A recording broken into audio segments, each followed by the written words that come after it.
For 3 long years, no one had seen them. 2 children who had vanished without a trace, their names whispered in prayers and in nightmares. The search had grown cold, the case nearly forgotten, until one freezing night, a police wolf stopped dead in his tracks, his head tilted toward the abandoned house, and then he howled. The sound shattered the silence and sent every officer racing. What he uncovered inside would leave the world stunned. Snow clung stubbornly to the roofs of the small village, though the calendar said spring was near. The locals no longer mentioned the missing siblings by name. The story was too painful, the hope too heavy to bear after so many years. 3 winters had passed since the day they disappeared, 3 summers of searching that ended in nothing but broken hearts and fading posters. Parents held their own children closer when the dusk fell, whispering warnings about the dangers that lurked in silence. Officer Daniel, however, never let the case rest. He had joined the force young, with the fire of justice burning in his chest, and the mystery of the missing children haunted him more than any other. What had happened that night? Where could they have gone? And most of all, why had no one seen them since? Every trail had ended in shadows, every lead dissolved into dust. That night, Daniel walked the edge of the forest with his partner, a wolf unlike any other.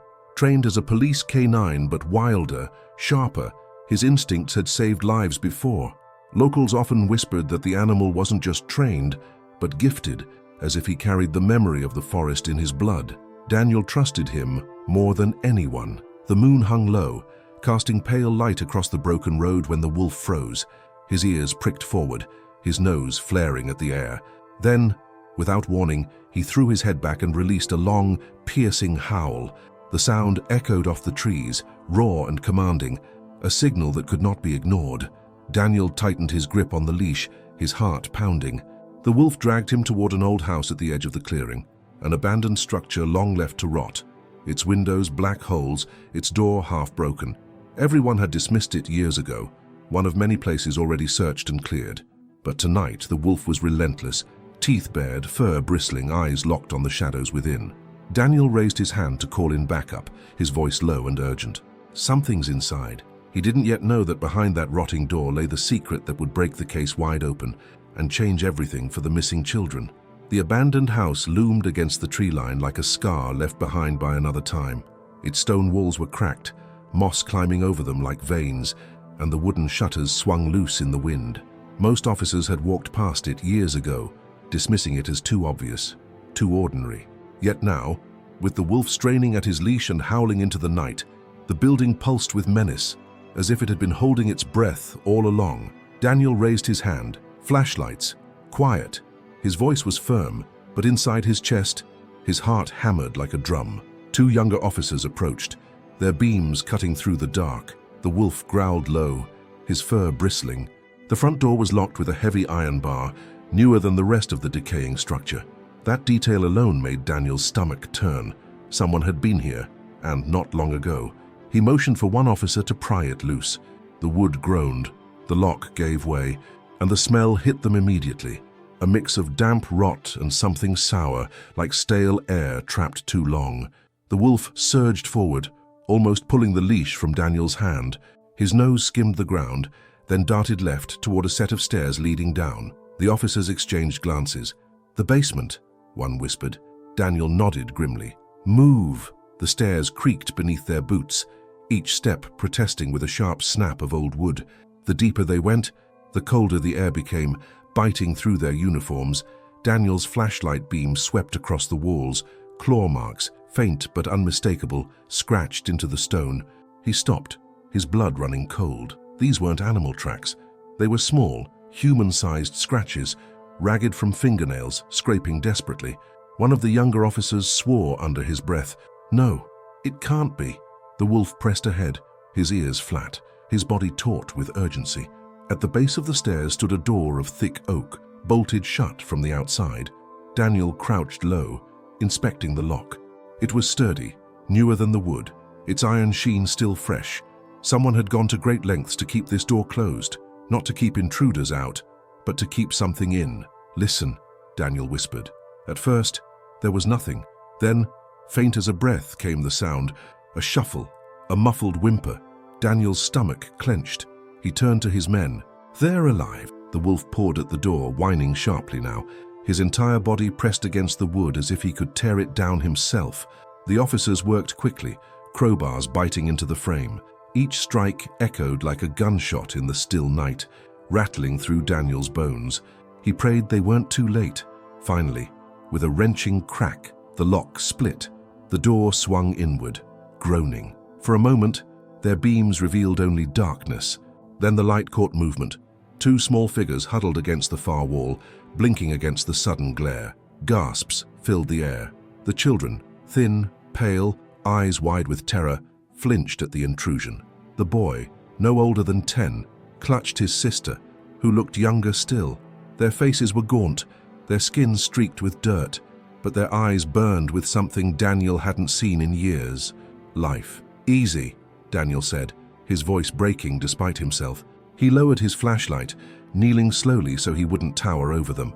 "We're here to help." The wolf slipped past him, his movements slow and deliberate now. He padded forward, head low, tail steady, his golden eyes fixed on the children. The little girl's lips parted in a trembling gasp. "Wolf," she whispered, her voice raw.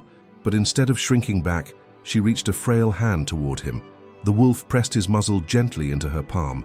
She let out a sob so broken it made the youngest officer turn away, tears stinging his own eyes. Daniel swallowed hard. "It's them," he whispered. "After all this time, it's them." The boy tried to speak, his voice hoarse. "You came. We thought no one would ever—" He broke off, burying his face against his sister's shoulder. One officer rushed upstairs to call in medics and backup. Another covered his mouth with his hand, muttering prayers under his breath. Daniel stayed kneeling, his throat tight. He wanted to embrace them, to carry them out immediately, but the room told a darker story. There were blankets on the floor, thin and filthy, empty cans stacked in a corner, chains bolted into the wall, rusted but recent enough to make Daniel's skin crawl. Someone had kept these children here, not lost, not wandering, but trapped, hidden in plain sight. His flashlight caught something else, a scrap of paper pinned to the wall with a nail. He pulled it free, his stomach dropping at the crude scrawl. "They belong to me. Don't come looking again." Daniel's jaw tightened. This wasn't over. Whoever had taken them was still out there. But for now he forced the anger down. The children needed safety, warmth, a reason to believe the nightmare was finally ending. He extended his hand gently. "You're safe now. I promise. We'll take you home." The boy hesitated, then placed his trembling fingers in Daniel's palm. The girl leaned into the wolf, who remained utterly still, his body a wall of calm. Together, they rose. As Daniel led them up the stairs, the air shifted. The house still stank of rot and secrets, but the sound of children's feet climbing toward the open night air was like a prayer answered. And though Daniel knew this was only the beginning of another fight, he also knew one thing with certainty. The wolf had never been wrong. The night air hit them like a wave of freedom, cold, sharp, and alive. The children squinted against the sudden brightness of lanterns as more officers rushed to the scene, their boots crunching on the snow. For a moment, the clearing fell into stunned silence, grown men who had searched for years now staring, hardly believing what stood before them. "It's them," Daniel said firmly, his voice carrying across the clearing. He kept one arm steady around the boy, while the girl clung to the wolf's thick fur, her tiny fingers buried in his coat. "They're alive," whispers rippled through the gathered officers. Some removed their caps, eyes shining. Others exchanged glances filled with guilt for having given up hope. The medics ran forward, blankets and stretchers in hand, but the children shrank back, wide-eyed. The boy's voice cracked as he rasped, "No, no more doors, no more chains." He trembled so violently that his knees nearly buckled. Daniel crouched beside him, lowering his voice. "Listen to me. No more locks, no more darkness. These people are here to help. They'll keep you warm, feed you, and take you somewhere safe." He looked into the boy's hollow eyes, steady and unflinching. "But you get to decide. No one will touch you without your say." The girl's gaze darted to the wolf, who pressed his flank against her as if to shield her from the crowd. Slowly, she nodded. "If he stays," she whispered. The medics froze. One shot Daniel a look, uncertain, but Daniel didn't hesitate. "He stays," he said firmly. "He brought us here. He doesn't leave their side." Wrapped in thick blankets, the children were lifted gently, not onto stretchers, but into the arms of the medics who cradled them like porcelain. The wolf padded alongside, his golden eyes flicking at anyone who stepped too close. Word traveled faster than fire through the valley. By the time they reached the village square, lanterns burned in every window, and people spilled into the streets in disbelief. Mothers clutched their own children tighter. Fathers removed their hats with trembling hands. For 3 years, the names of the brother and sister had been carved into prayers, carved into grief. Now those prayers walked before them, frail but alive. Gasps and sobs filled the air. It's them. Oh God, it's really them. Some villagers tried to rush forward, but Daniel raised his hand sharply. Give them space. His voice cut through the crowd. They've suffered enough tonight. The children shrank against him, overwhelmed by the press of faces. The boy whispered hoarsely, "Why are they staring?" Daniel bent low. "Because they thought they'd never see you again. Because they can't believe you're here." At the edge of the crowd, the prefect pushed forward, his usually composed face pale with shock. He knelt in the snow before the children, his voice breaking. "Forgive us," he whispered. "Forgive us for not finding you sooner." The boy looked at him, confused. "You stopped looking," he said simply, his words like a blade. The prefect's head bowed lower, unable to answer. Then, another sound broke the moment. Murmurs, sharper this time, rising among the villagers. Where have they been all this time? Who kept them locked away? Someone knew. Someone must have known. Suspicion spread like smoke, curling into every corner. Faces turned, eyes narrowing. Old grudges flared. An abandoned house with a new lock. Chains in the basement. Supplies left behind. Someone had been feeding those children, keeping them alive, yet hidden. The young blacksmith muttered, "That house belonged to the Miller family once, didn't it, before they left?" Another shot back. "Left? Or were they forced out? Someone else has been using it." A third hissed, "The scarred hermit. He roams near those woods." Voices tangled, accusations mounting. Daniel straightened, his tone sharp. Enough. His gaze swept the crowd, hard and unyielding. "Tonight, what matters is that they are safe. But make no mistake, we will find who did this, and when we do, there will be justice." The wolf growled low, as if punctuating the vow. The children were carried into the prefect's home, the warmest building in the village, its hearth blazing. The villagers lingered outside, torn between awe and suspicion, between relief and fear of the shadows still lurking among them.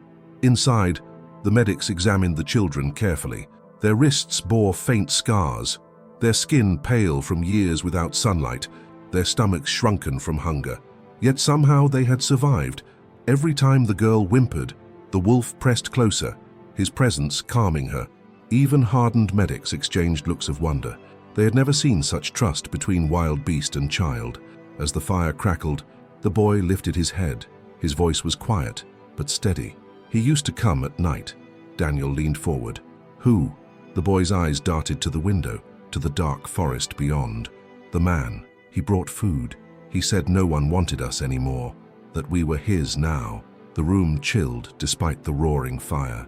The girl clutched her brother tighter, whispering, "He said if we screamed, no one would hear."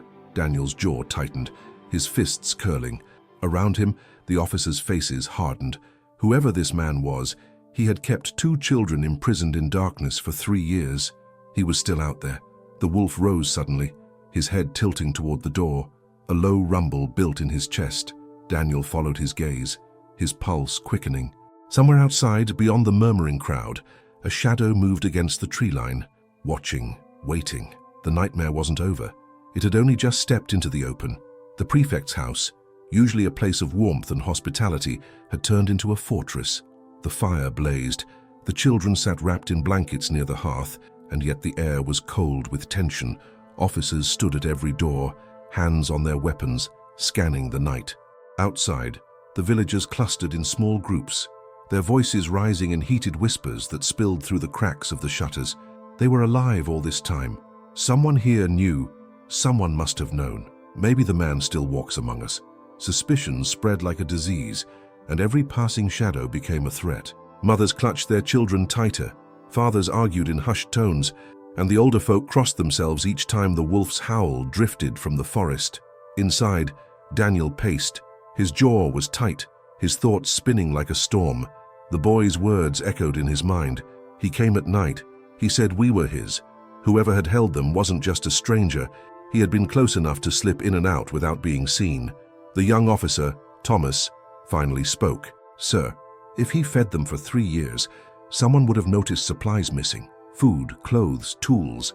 It doesn't vanish into thin air." Daniel stopped pacing, his eyes narrowing, which means either he stole it or someone helped him. The wolf, lying near the fire, lifted his head suddenly. His ears twitched, his nostrils flared. A low growl rolled from his chest. The children froze, instinctively curling against each other. The boy whispered, "He's near." Every officer in the room stiffened. Daniel's hand went to his sidearm. He moved to the window, pulling the curtain back just enough to peer out. For a moment, all he saw was the flicker of torches and the restless villagers. But then, a shadow. It slipped between the trees at the edge of the square. Deliberate, watching. Daniel slammed the curtain shut. "He's out there." The prefect's face blanched. "Here, among us." Daniel turned to his men. "We form 2 groups. One stays here with the children. No one, and I mean no one, gets past you. The other group comes with me. We follow the wolf." The wolf was already on his feet, body tense, eyes fixed on the door as if he had heard every word. The villagers stirred as Daniel and the second group emerged. "Where are you going?" someone demanded. "If you know who it is, tell us." Others shouted for justice, for answers, for blood. "Go back inside," Daniel barked, his voice like iron. "This is police work." But the villagers were no longer satisfied with waiting. Some followed at a distance, muttering that if the police failed, they would deliver justice themselves. The wolf led the way, nose to the ground, weaving between houses and into the narrow path that bled into the forest. His pace quickened, his growls sharp. The officers struggled to keep up, their breath steaming in the cold. The trail curved back toward the riverbank. There, half hidden by fallen branches, stood an old cart. Inside were sacks of grain, tins of dried meat, and clothes far too small for any grown man. Daniel's blood ran cold. This was no random stash. It was a lifeline, hidden and replenished. "Someone's been keeping this for them," Thomas whispered. Daniel crouched, examining the tracks around the cart. They were recent, pressed deep into the frozen ground. Boots, larger than Daniel's, heavier, and there, smaller, fresher imprints. A cane. Someone limped. The wolf stiffened, ears forward, and growled deep. From the tree line, a crack of a branch split the silence. "Show yourself!" Daniel barked, his weapon raised. No answer, only the rustle of leaves. Then another crack, closer this time. The officers swung their flashlights, beams slicing the darkness. For a heartbeat, they caught it. A figure slipping through the trees, cloaked in shadow, moving with the limp of a wounded predator. "After him!" Daniel roared. The forest exploded into chaos. Boots pounded on frozen soil. Flashlights darted wildly.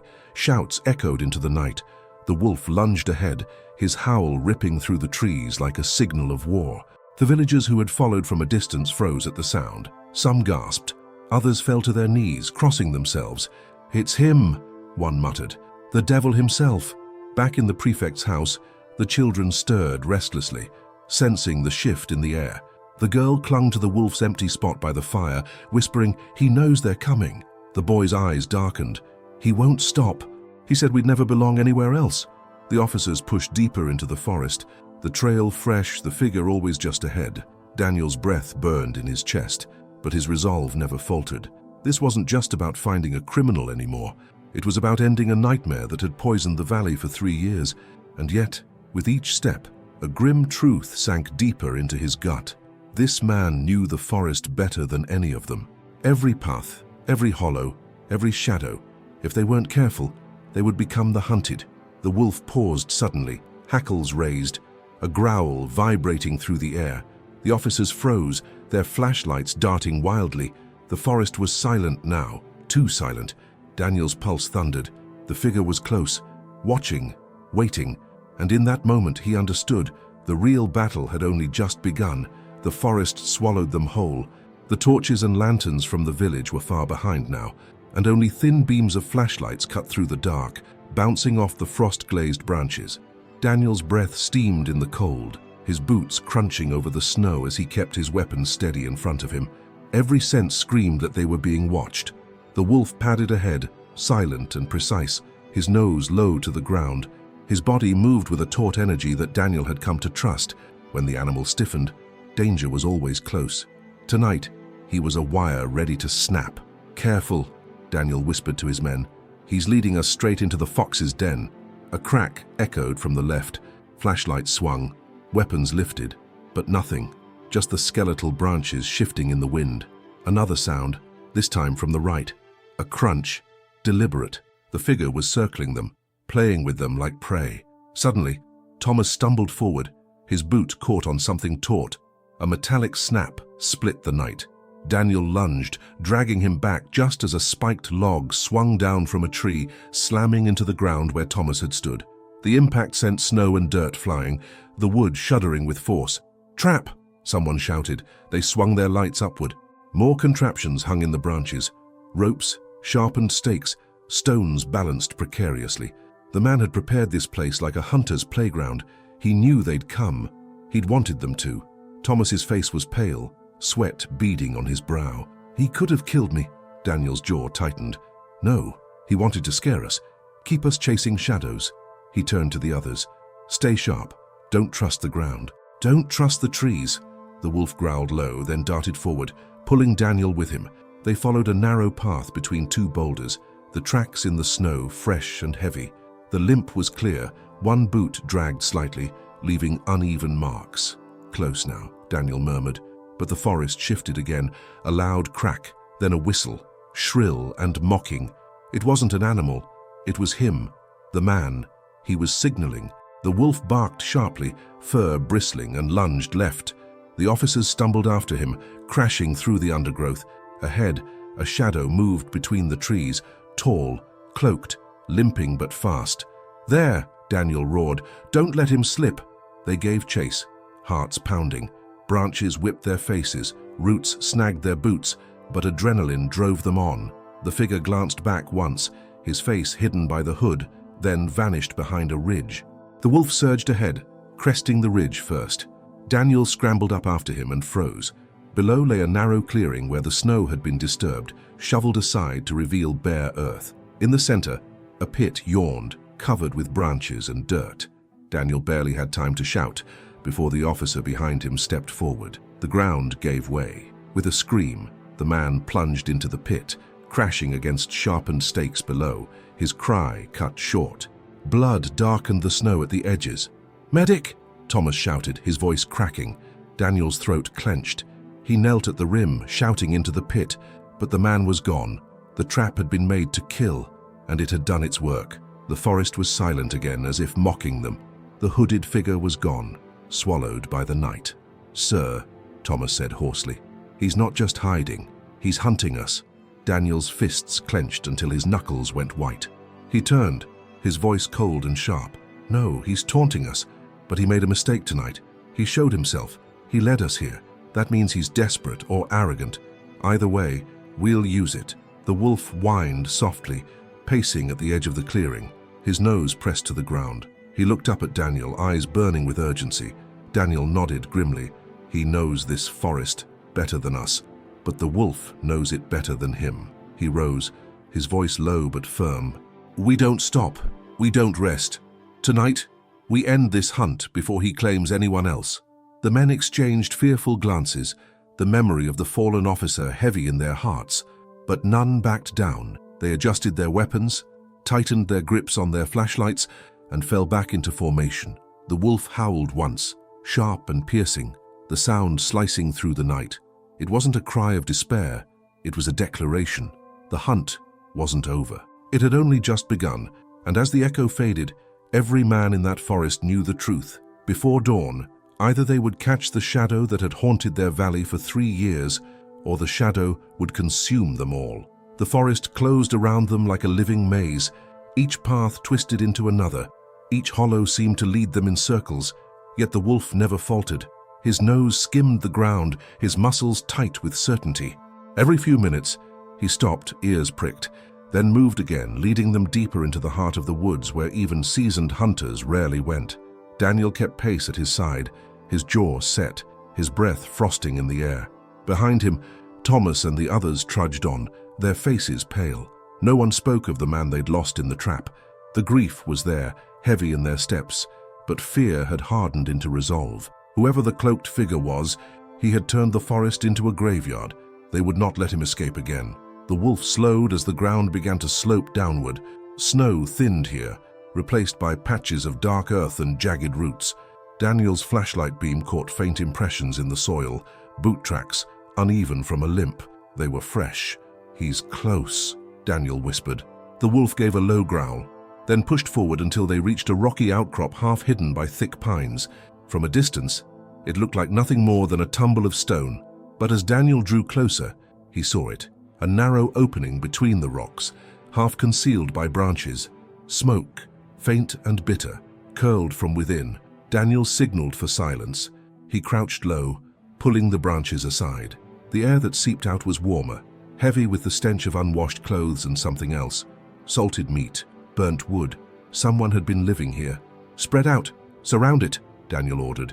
His men fanned out, forming a rough perimeter. Thomas stayed at his side, rifle ready, his breath shallow. They slipped inside. The cave was small but deep enough to hide a life. The walls were blackened by soot.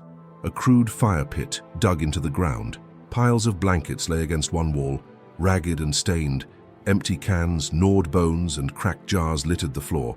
But what made Daniel's blood run cold were the objects pinned neatly along the stone with nails, scraps of children's clothing, faded ribbons, broken toys. Thomas whispered, "Oh, God." Daniel's flashlight beam swept further, stopping on a small wooden box. He knelt and pried it open. Inside were drawings, crudely sketched in charcoal. The same two children appeared again and again, small stick figures with wide eyes. Sometimes they were smiling, sometimes crying. In every picture, a tall figure loomed behind them, always with a cane. Daniel's stomach knotted. He slammed the lid shut, his mind racing. This wasn't just a hideout, it was a shrine.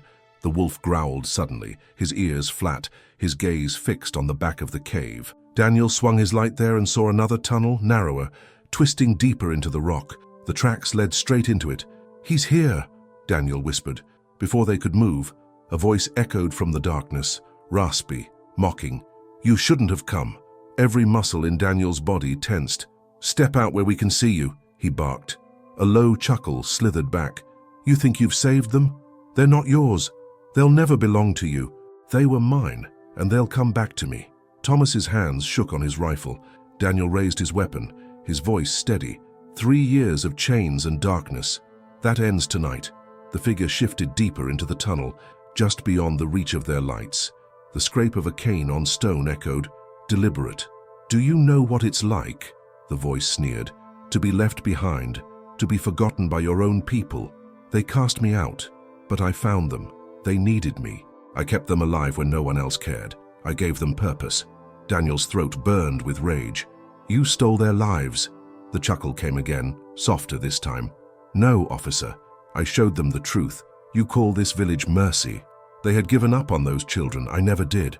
The wolf barked, sharp and furious, the sound exploding in the confined space. The figure fell silent. Then came the scrape of stone. He was moving again, retreating deeper into the tunnel. "After him!" Daniel shouted. They surged forward, flashlights bouncing wildly, boots pounding on the rock. The tunnel narrowed, forcing them into single file, their beams cutting through dust and shadows. The air grew hotter, filled with the reek of smoke. Suddenly, Thomas hissed, "Stop!" Daniel froze just as his boot pressed against a thin tripwire strung across the floor. His stomach lurched. Carefully, he traced the wire to a crude bundle of logs stacked above their heads, ready to collapse the tunnel. "He wants to bury us alive," Daniel muttered. They cut the wire, moving carefully past, every nerve stretched thin. Ahead, the tunnel opened into another chamber, and there, silhouetted against the flicker of a dying fire, stood the figure at last. Cloaked, hood pulled low, one hand gripping a cane. Daniel raised his weapon. "It's over." The figure laughed, a dry, broken sound. "Over? No, this is only the beginning. They're mine. They'll always be mine." And with that, he flung something into the fire. The flames roared, smoke filling the chamber. The figure turned, slipping into yet another passage. The wolf howled, the sound bouncing off the stone, primal and furious. Daniel covered his mouth with his sleeve, forcing himself forward. The chase wasn't finished. Not yet. Because now they had more than a shadow. They had a voice, a limp, a cane, and the chilling truth that this man wasn't just a monster, he had once been one of their own. The smoke clung to their lungs, turning every breath into fire. Daniel pressed his sleeve against his mouth, blinking through the sting in his eyes as he followed the wolf deeper into the cavern. The others coughed behind him, their flashlights cutting swaths of trembling light across the stone walls. The tunnel twisted, narrower with each turn, the air growing heavier. The sound of the cane echoed faintly ahead. Tap, drag, mocking them with its rhythm. It wasn't hurried. It was deliberate, taunting, as if the man knew the cave was his home and theirs was borrowed air. "Keep moving," Daniel urged, his voice hoarse. "Don't let him vanish again." The wolf padded ahead with unnerving focus, his body taut with tension. Occasionally he stopped, nose twitching at the ground, then pressed on, growls rumbling low in his throat. His golden eyes gleamed whenever the flashlight beams caught them, glowing like two embers guiding them through hell. They reached a chamber carved into the rock, larger than the others. Along the walls hung objects, crude shelves lined with jars, ropes, scraps of food, and more drawings, charcoal scrawls of children, stick figures bound in chains, always overshadowed by the same looming figure with the cane. Thomas swallowed hard, his voice shaking. He lived down here for years. Daniel's jaw tightened. Not lived, hid. At the far end of the chamber, a crude table sat beneath a dripping stalactite. Papers were spread across it, held down by stones. Daniel stepped closer, sweeping his flashlight over them. His heart lurched. They weren't just drawings. They were letters, old yellowed pages torn from books and schoolwork, scrawled over in furious handwriting. Again and again, the same words appeared. "You forgot me. You left me. I will take what you cherish." "Dear God," Thomas whispered, reading over his shoulder. "He's not just some madman. He's from here, from the village." Daniel's eyes narrowed, scanning more of the papers. Among them lay a ledger, its pages brittle but legible. Names of villagers filled the margins, crossed out with violent strokes. Beside some were phrases: "mocked me, banished me, stole my home." And then, at the bottom of one page, underlined with jagged lines, Daniel saw it: Miller. His breath caught. The Miller family had left suddenly years ago. They'd claimed illness, debt, misfortune, but whispers had lingered. An older son, troubled, cruel, rumored to have hurt animals, to have vanished before the family fled. Daniel slammed the book shut, bile rising in his throat. It's him, the Miller boy. He never left. He stayed here, in these woods, festering with hate. The wolf growled fiercely, as if confirming the truth. Before anyone could respond, a sound split the air, a shrill whistle echoing from the tunnel ahead. The officers spun, weapons raised. The cane tapped again, closer now, then stopped. Silence pressed in like a weight. Daniel stepped forward, his voice ringing. "I know who you are. This ends tonight. You don't own those children, you never did." From the shadows came a laugh, broken and hollow. "Own? No, I saved them. When your village buried their names, when even their parents stopped hoping, I was there, I kept them alive. You chained them in darkness," Daniel spat. "They stayed because they understood," the voice hissed. "They knew what it meant to be forgotten." "They needed me, just as I needed them." The wolf snarled, teeth bared, his body coiled to strike. The figure stepped closer, just enough for the light to catch him. His hood slipped back, revealing a face lined with scars, his eyes fever-bright. His hair hung long and matted, his beard ragged, but there was no mistaking him now. The Miller boy, no longer a boy, but a man twisted by bitterness. His leg dragged uselessly as he leaned hard on the cane. Daniel steadied his aim, his voice sharp. 3 years. You stole 3 years of their lives." The man's lips twisted into a grin, "and yet they lived, longer than they would have if left in your careless world." Behind Daniel, Thomas's voice cracked. "Sir, what do we do?" Daniel's eyes never left the figure. "We bring him in alive, for them." The Miller boy sneered. "Alive? You'll never cage me. This forest is mine." He flung a jar against the wall. It shattered, spilling oil across the stone. A spark flared, the chamber filled with firelight. The man slipped into another tunnel as the flames licked upward, smoke billowing. "Move!" Daniel shouted. The wolf lunged into the smoke, leading them through the blaze. Daniel and his men followed, coughing, their beams cutting through the haze. The chase was on again, hotter and more dangerous than ever. And as the tunnel swallowed them deeper into the mountain, Daniel knew the truth. The children had been saved, but the nightmare wasn't finished. To end it, they would have to face a man who knew every shadow, every trap, and had nothing left to lose. The wolf howled, the sound splitting the smoke like a blade. The hunt had reached its breaking point.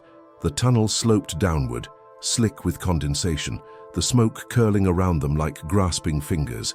Daniel's lungs burned with every breath, but he pressed forward, his flashlight beam cutting across rough stone. The wolf was a streak of gold and shadow ahead, his growls echoing, pulling the officers deeper into the cave's throat. Behind him, Thomas coughed violently, trying to keep up. "Sir, we can't see a thing." "Keep close," Daniel barked. "If we lose the trail, we lose him."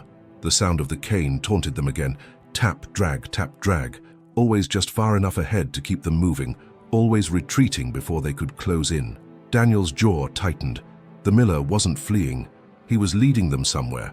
The wolf stopped abruptly, hackles raised, a snarl ripping from his chest. Daniel froze, sweeping his light across the floor. His stomach clenched. Dozens of thin wires stretched across the passage, nearly invisible in the dark. "Tripwires," Daniel muttered.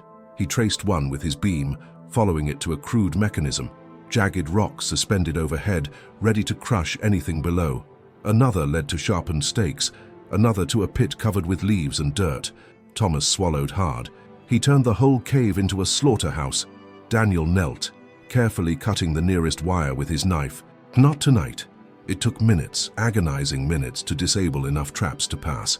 Every second, the cane's rhythm mocked them from deeper within, as if the miller knew exactly how long it would take. When they finally cleared the gauntlet, the tunnel widened into a cavernous chamber. Stalactites dripped from above, water echoing like a heartbeat. At the center stood the miller, illuminated by the flicker of a torch wedged into the rock.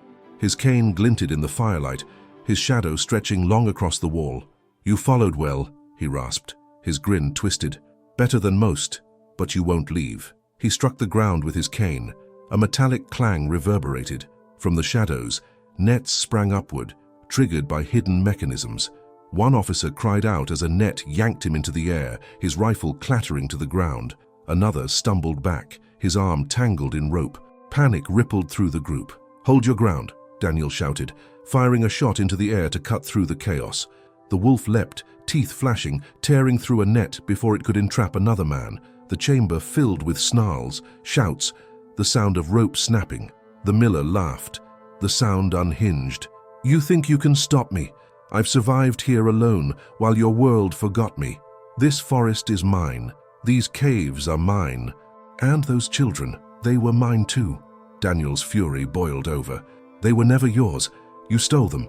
The miller's eyes glinted, fever bright. "Stole? No. I saved them from a world that abandoned them. They were fed, sheltered, kept from the cruelty outside. I gave them purpose." "You chained them," Daniel roared. "You broke them." The wolf lunged then, a blur of fur and muscle. The miller swung his cane, catching the animal hard across the shoulder. The crack echoed. The wolf yelped but recovered instantly, circling with teeth bared. The distraction gave Daniel his chance. He surged forward, tackling the miller to the ground. The cane clattered away, rolling across the stone. The two men struggled, fists flying, grunts echoing in the cavern. Daniel pinned him, rage burning in his chest. But the miller was stronger than he looked, his body wiry with years of survival. With a sharp twist, he rolled Daniel off and staggered to his feet. He grabbed a jagged rock, raising it high. Before he could strike, the wolf lunged again, knocking him sideways. The rock skittered across the floor. The miller stumbled, blood running from a cut above his brow, but still he sneered. "You can't stop me. Even if you drag me out, the valley will never forgive itself. They let me rot. They created me." Daniel rose, panting, his weapon aimed squarely at the man's chest. His voice was low, hard. "Maybe they did, but tonight, you answer for what you've done." The chamber fell silent except for the dripping water and the wolf's snarls. The officers freed themselves from the nets, weapons trained, their faces grim. For the first time, the miller's grin faltered. His eyes darted to the exit tunnels, but the wolf blocked his path, golden eyes burning. He was cornered, but his voice came again, softer now, almost a whisper. "You think you've won, but they'll always remember me. The children, they'll never forget who kept them alive." Daniel's finger tightened on the trigger, but he hesitated. Killing him here would silence the truth. Bringing him back alive would expose everything. "Cuff him," Daniel ordered, his voice sharp. Thomas moved forward with shackles. The miller hissed, thrashing, but the wolf snapped his jaws inches from the man's throat, freezing him in place. The iron clicked shut. The chase was over, but Daniel knew the battle wasn't finished. The children's scars, the village's shame, the valley's guilt, it all remained. And as the officers led the miller out of the chamber, his laughter echoed still, cold and hollow, bouncing off the stone. The trek back to the village felt longer than any Daniel had ever made. The miller shuffled in shackles between two officers, his cane confiscated, his limp exaggerated by each step on the frozen ground. Every so often, he let out a low laugh, the sound crawling under everyone's skin. "You think chains make you safe," he rasped. "The truth will burn your pretty little village apart." Daniel didn't answer. His grip on his rifle was white-knuckled, his eyes fixed forward. The wolf padded silently at his side, hackles raised, never letting the prisoner out of sight. Thomas walked behind them, his face pale but resolute, the events of the cavern still fresh in his eyes. By the time the group reached the outskirts of the village, dawn was bleeding into the sky, painting the snow in faint pink and gold. But the beauty of the morning was lost on the crowd gathered in the square. Word had spread like wildfire. The children were alive, the captor caught. Villagers filled the square shoulder to shoulder, their breath steaming in the frigid air, their eyes wide with dread and anticipation. The medics had brought the children out earlier. They now sat wrapped in blankets near the prefect's steps, the girl leaning against her brother, both clutching bowls of broth they barely touched. The wolf moved straight to them, brushing his muzzle against the girl's hair. She buried her face into his neck, her trembling easing instantly. Then the crowd's murmur swelled into a roar as they saw the miller dragged forward in chains. "It's him. I knew it. He never left. God have mercy." Faces twisted with anger, shock, and shame. Mothers shielded their children's eyes. Some villagers spat on the ground as he passed. Others simply stared, guilt hollowing their features, remembering the warnings they had ignored, the strange disappearances of food and tools they had dismissed. The prefect stepped forward, his face grim. He looked at the miller long and hard before addressing the crowd. 3 years. For 3 years we searched and we failed. For 3 years these children suffered in darkness while we argued and doubted. And now we know why. His voice cracked. "He was one of us." Gasps rippled through the crowd. The miller lifted his head, sneering. "One of you? No, you cast me out long ago. I was your shame, your unwanted son. And when you forgot me, I made sure you'd never forget again." The prefect's jaw clenched. "You chose cruelty. You chained children. I gave them a home," the miller shouted, his voice rising with manic fervor. "When you gave up, I kept them alive. They belong to me." The boy, sitting weakly on the steps, raised his head. His voice was hoarse but steady. "You lied. You said no one wanted us, but they did. They came." His thin hand pointed toward Daniel, then to the wolf. "They came." The crowd stirred, shame crashing like a wave. Tears streaked faces. Old men bowed their heads. Daniel stepped forward, his voice carrying like steel. "You kept them breathing, but you stole their lives. That's not mercy. That's theft. And tonight this village sees you for what you are, a coward hiding in shadows, preying on the smallest." The miller's grin faltered, but only for a moment. "You'll see," he hissed. "They'll remember me. Long after your wolf dies. Long after your children forget your names. They'll remember me." The wolf bared his teeth, growling low, his golden eyes fixed on him. For the first time, the miller recoiled. The prefect raised his hand. "Enough. He will face judgment, not vengeance." He turned to the officers. "Take him to the cell. The court will decide." The villagers muttered, some angry, some relieved. But no one moved to stop the officers as they dragged the miller away, his laugh fading into the distance. The square slowly quieted. All eyes turned to the children and the wolf at their side. The girl leaned against the animal, her hand buried in his fur. Her voice was soft, trembling, but it carried. "He didn't save us, he did." She pointed to the wolf. Silence fell like snow. For a long moment no one spoke. Then, slowly, people began to bow their heads, not in fear, but in reverence. To the wolf, who had howled at the house when no human ear had heard. To the children, who had endured unspeakable darkness and still clung to light. To the truth, finally laid bare. The prefect wiped at his eyes. We owe them more than words. We owe them a promise that never again will silence hide suffering in these woods. The villagers murmured agreement, some weeping openly. Mothers pressed their children close. Fathers set their hands over their hearts. A fragile vow formed in the morning air. Daniel exhaled, his shoulders heavy with exhaustion. He glanced at the wolf, who stood steady, unbowed, golden eyes gleaming in the dawn. "You've done more for this village than any of us," he murmured. The wolf said nothing, only pressed closer to the children, his presence a shield no human could match. The nightmare was over, but its shadow would linger, and in that silence, one truth rang clear. The bond between the wolf, the children, and the man who had never stopped searching had become something larger than the valley's fear, something that would not be forgotten. The days after the capture felt like a strange kind of dawn for the village. At first, there was relief that the children were alive, that the monster had a face and chains, that the years of unanswered questions finally had an end. But relief was fragile. It cracked under whispers, under long stares, under the bitter taste of guilt. Everywhere Daniel walked, he heard it. At the well, women muttered about the Miller family. At the smithy, men argued whether the boy had been broken long before he took the children. Some called for swift punishment, others urged patience for a fair trial. But beneath every word was fear that if such evil had grown from their own soil, it could happen again. The prefect convened a council in the hall, a rare gathering where every villager was allowed to speak. The building overflowed, lanterns burning low, faces pale in the flickering light. The miller was kept under guard in a stone cell below, his muttering audible even through the floorboards. The meeting began with heavy silence. Then the voices rose. "He must hang," one man shouted, fists pounding the bench. 3 years he stole from them. No court can repay that. Another countered. "If we kill him without trial, we become no better than the beast he is." "He was one of us," a woman cried, tears streaking her cheeks. "What does that say about us?" The room swelled with argument, voices overlapping until the prefect slammed his staff down. "Enough," he barked. "The trial will happen, and every truth will be spoken. We cannot erase what's been done, but we can choose not to drown in blood." Even then, unease lingered. Some nodded, others spat in disgust. Daniel stood at the edge of the chamber, silent, his hand resting on the wolf's back. The animal's steady presence was a quiet reminder that justice was not vengeance, but he wondered how many would listen. Meanwhile, the children were kept in the prefect's home, guarded day and night. Their bodies were healing, but the scars beneath the skin ran deep. The boy startled at every sudden sound, his eyes flicking to the door as if expecting chains to return. The girl rarely spoke above a whisper unless the wolf was near.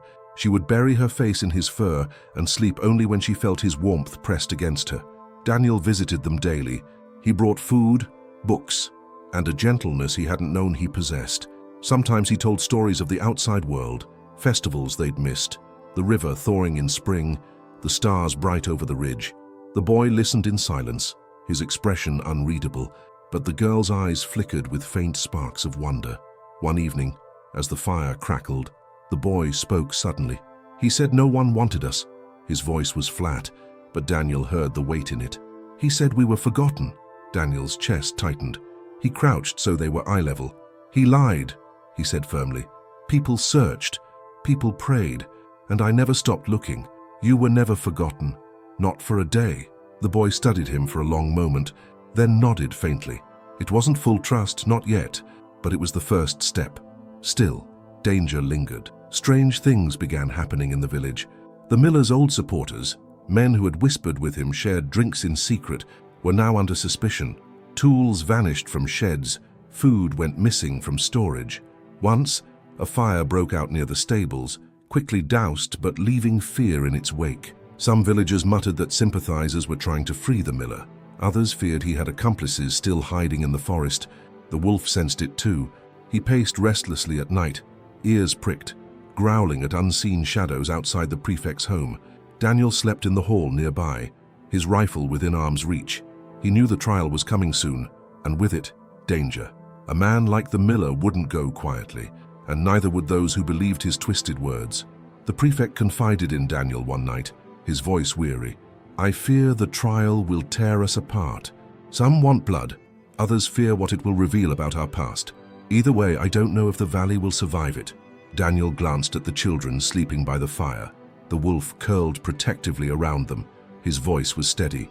Then we protect them first. Whatever happens, they can't suffer again.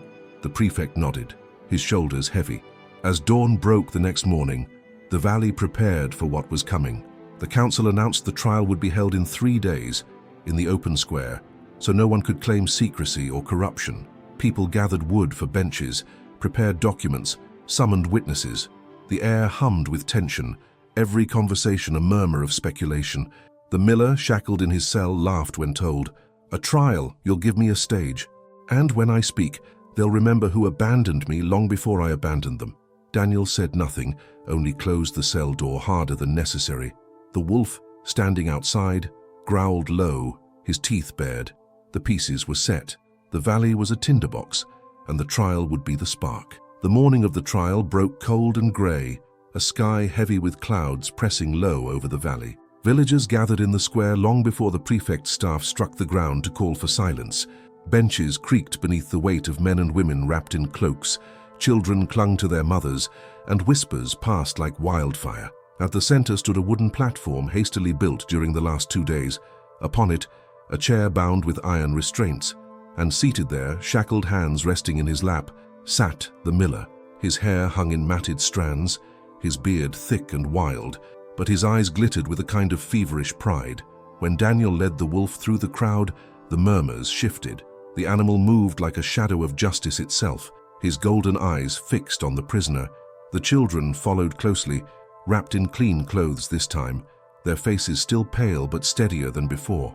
The girl's hand clutched her brother's, the boy's eyes hard as stone. The crowd parted for them without a word. The prefect raised his staff. "We gather not for vengeance, but for truth. This man stands accused of stealing 2 children, chaining them in darkness, and deceiving this valley for 3 years. Today, we will hear what must be heard." He turned to Daniel. "Bring forth the evidence." Daniel stepped forward, holding up the ledger recovered from the cave, the drawings, the chains. Gasps rippled through the crowd as the objects were laid on a table. Mothers covered their mouths.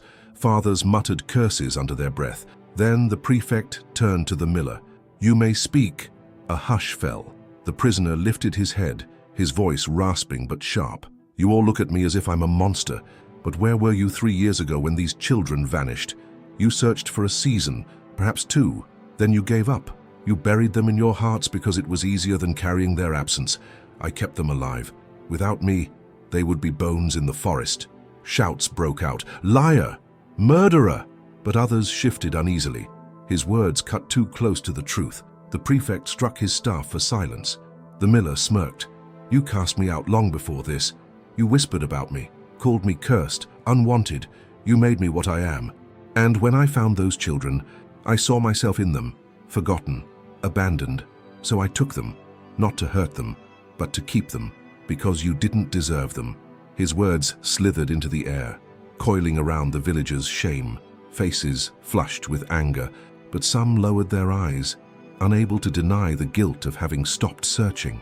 Daniel's voice cut through the tension. "Enough. You chained them. You stole their freedom. Whatever your past, you chose cruelty." But before he could continue, the boy stepped forward. His voice, hoarse but steady, carried through the silence. "He lied." All eyes turned to him. The boy's hands trembled, but his back was straight. "He said no one wanted us, that no one was coming. He said we belonged to him." His throat tightened, but he pushed the words out. "But every night we prayed someone would hear us. And when the wolf came, we knew the prayers worked. Not him, not his lies. The wolf." The girl clung to his sleeve, then raised her own small voice. "He said if we screamed, no one would hear. But the wolf did. He found us.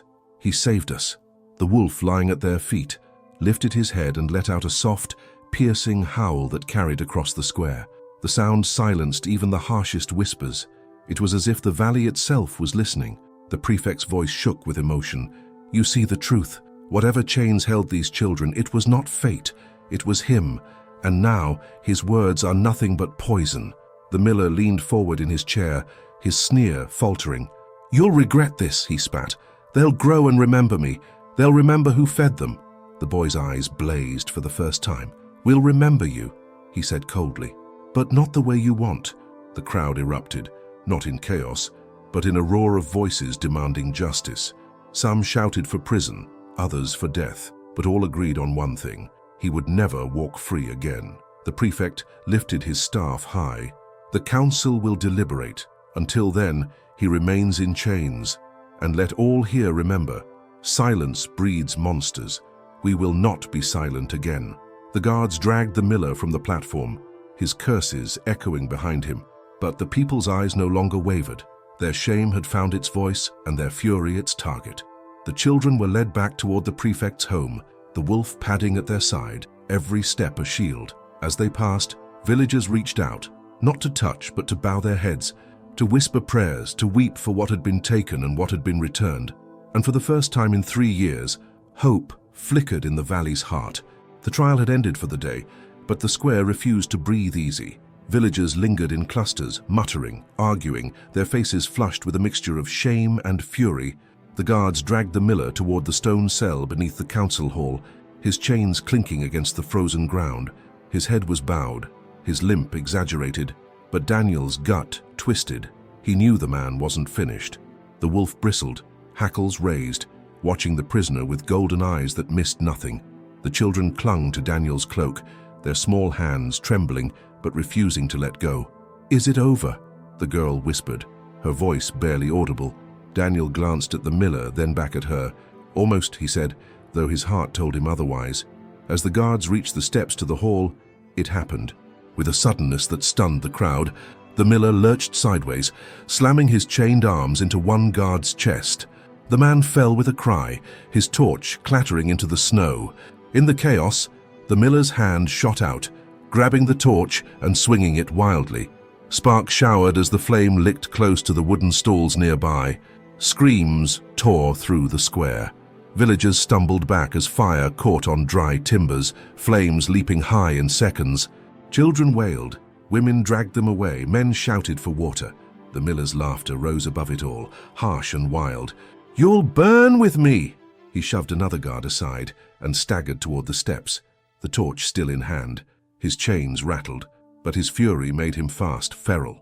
And his eyes were locked not on the villagers, but on the children at Daniel's side. The boy froze, horror in his face. The girl clung tighter, whispering, "No, no more." Before Daniel could move, the wolf leapt, a streak of muscle and fury. He launched across the square, knocking the torch from the miller's grasp. The flame sputtered into the snow, smothered. The crowd gasped as the wolf stood over the prisoner, snarling, his teeth inches from the man's throat. The miller spat, defiant even as he fell. "Beast, you think you can take them from me? They'll never forget who fed them, who kept them." The wolf's growl deepened, vibrating through the square like thunder. The girl pulled free of Daniel and stepped forward, her small voice rising in the hush. "He didn't keep us alive.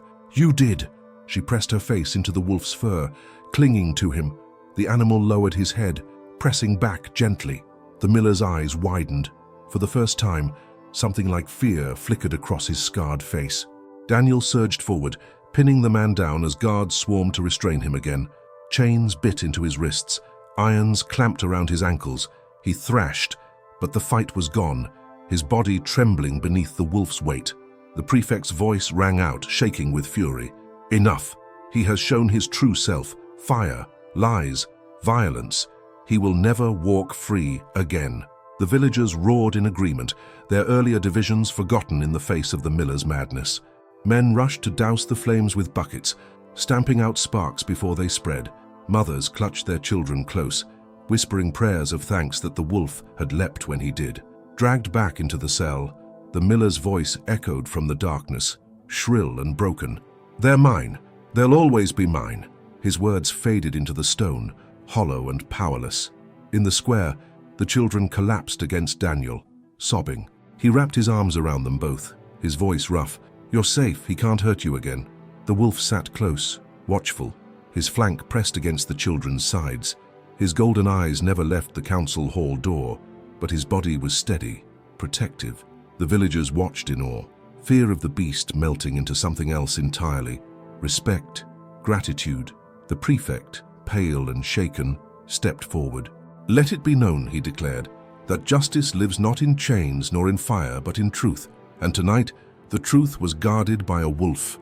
The crowd erupted, not in anger this time, but in cheers and tears. Men lifted their hats, women bowed their heads. Children cried out the wolf's name, though none had ever been given. He had become more than an animal in that moment. He was their savior, their protector, their reminder that even in darkness, light could find a way. The boy raised his head, his voice trembling but firm. "He didn't save us.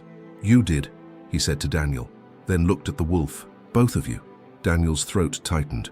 He rested a hand on the boy's shoulder, then on the wolf's back. "No," he said softly. "We did. Together." And as dawn broke fully over the valley, painting the smoke-stained sky in shades of gold, the nightmare finally ended.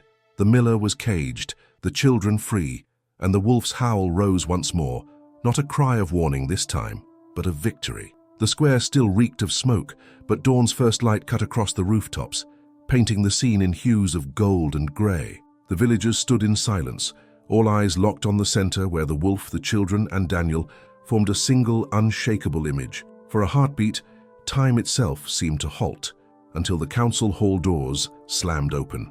The miller burst forth again, bloodied but unbroken, a shard of metal in his bound hands. He must have pried it loose from the cell, his rage giving him the strength of 10 men.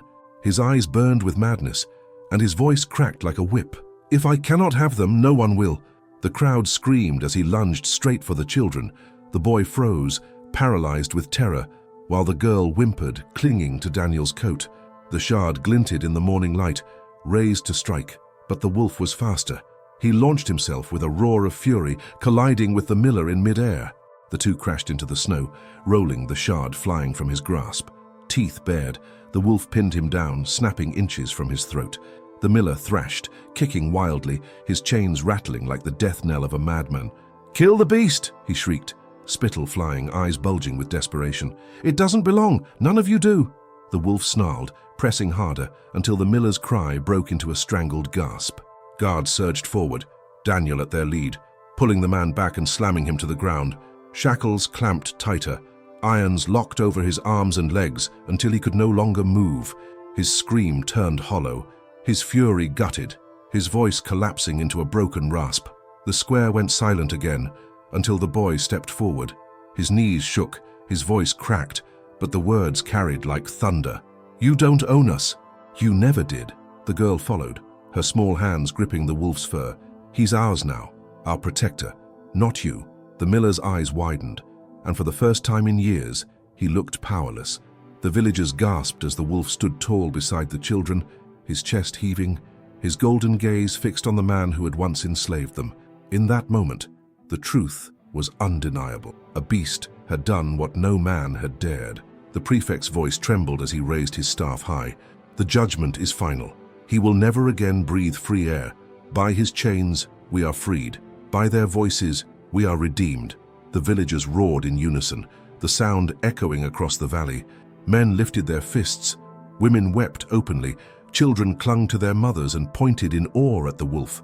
For once, the valley was united, not in silence, not in fear, but in truth. The miller was dragged away, his curses fading into nothing. The fire in his eyes had gone out, replaced with hollow despair. He was a ghost of his own madness now. Daniel turned, kneeling to the children. "It's over," he said softly, though his voice trembled with the weight of it. "You're safe." The boy met his gaze, tears streaking down his dirt-stained face. "Because of you, because of him." He glanced at the wolf, who lowered his head to nuzzle the girl's cheek, making her laugh through her sobs for the first time in years. The crowd watched in reverent silence, no longer whispers, no longer shame, only awe. Daniel rose, his eyes scanning the villagers. "Remember this day. Remember who saved them. Not just me, not just this wolf, but every voice that chose truth over silence. Never again will darkness grow in our valley." The prefect bowed his head. "So let it be written, so let it be remembered." And as the sun rose higher, casting its light across the snow, the wolf lifted his head and howled. The sound rang pure and strong, not of warning, not of sorrow, but of triumph. It carried through the forest, over the mountains, into the very marrow of the valley. The people bowed their heads, not to Daniel, not to the prefect, but to the wolf, the children, and the truth. The nightmare had ended. and a legend had been born. The boy whispered into the morning air, his voice barely audible but heard by all, "We are free." The valley did not wake the same after that morning. The air seemed lighter, though smoke still lingered in the streets and the scars of fear still clung to the people. The miller was locked deep within stone walls, his body restrained and his voice muffled behind iron doors. No one visited him. No one spoke his name aloud. He had become the echo of a nightmare that the village swore never to repeat. But the children, fragile, pale and trembling though they were, became the center of everything. Mothers brought food to the prefect's home where they stayed. Fathers brought blankets. Neighbors lit candles outside the door. It wasn't just pity, it was atonement. For 3 years the village had buried their names in silence, and now they vowed never to let silence bury truth again. Daniel stayed close, his presence a shield they trusted. Each evening, he sat by the fire with them, telling stories not of darkness but of hope. The stars that guided travelers, the river thawing in spring, the harvest festivals they would see again. Slowly, the boy's eyes softened when he listened, and the girl's lips trembled toward smiles. Their healing would take time, but for the first time, time was on their side. The wolf never left them. He slept at the foot of their beds, paced at the door whenever shadows moved, and growled low if anyone approached too quickly. But with the children he was gentle, pressing his head against their hands, letting them braid their fingers into his fur, standing still when they leaned against him to sleep. He had been their sentinel in the dark, and he would remain their guardian in the light. The villagers, once fearful of the beast, began to bow their heads when they passed. Children whispered about him with awe, calling him the police wolf, the savior of the valley. Men at the tavern raised their mugs to him. Women lit candles of thanks. And though the wolf understood none of their words, he understood their reverence. He carried it in his steady stride, his golden eyes reflecting not wildness, but belonging. On the night the council announced the miller's final sentence, life in chains, never to see the forest again, the square filled once more, but this time there was no shouting, no division. The prefect's voice was solemn, but proud. Justice has been done. Let us not dwell in shame, but rise in unity. These children live, the valley lives, and we owe it to them, and to the wolf who saved them, to keep our silence broken forever. A cheer rose, not thunderous but steady, like the heartbeat of a people finding their voice again. In the days that followed, the valley changed. Where suspicion had once lived, watchfulness grew. Where silence had smothered truth, voices rose. A system of watches was formed so that no one, child or elder, would go unseen again. The abandoned houses were cleared, the paths through the woods patrolled. Darkness no longer had places to hide. And at the center of it all, the children walked the streets with the wolf beside them. Their steps were still hesitant, their eyes still shadowed by memory, but they were greeted with warmth at every turn. Neighbors pressed apples into their hands, weavers gifted them scarves, hunters tipped their hats. They were no longer the forgotten. They were living proof that even in despair, salvation could arrive in the form of fur and fangs and an untiring howl. One evening, as Daniel walked with them along the ridge overlooking the valley, the boy stopped suddenly. He looked out at the trees where the nightmare had lived, then at the village bathed in sunset light. He said we'd never be free, he murmured, but we are. Daniel rested a hand on his shoulder. Yes, because you were brave, because you endured, and because he glanced at the wolf, never gave up. The wolf sat tall against the sky, his silhouette etched in gold. The girl nestled against his side, her small hand gripping his fur. He's family now, she whispered. Daniel nodded. He always was. The legend spread beyond the valley in time. Travelers carried the tale of the police wolf who howled at an abandoned house, who led men to the truth, who stood between children and the darkness. Some called it folklore, others swore it was history.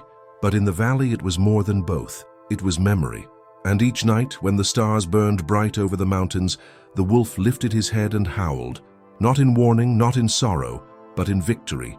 The sound echoed through the forest, through the village, through every heart that once feared silence, a reminder that even in the deepest night, there would always be a voice to answer the call. The children slept without chains, the village rose without shame, and the wolf stood eternal, guardian, savior, legend. And so, the tale of the police wolf and the lost children became more than a story. It became a vow never to let silence reign again. If this story moved you, Don't forget to subscribe to our channel for more unforgettable true stories of courage and hope. And if you want to feel your heart tremble again, watch the next video on your screen. You won't believe where loyalty can lead.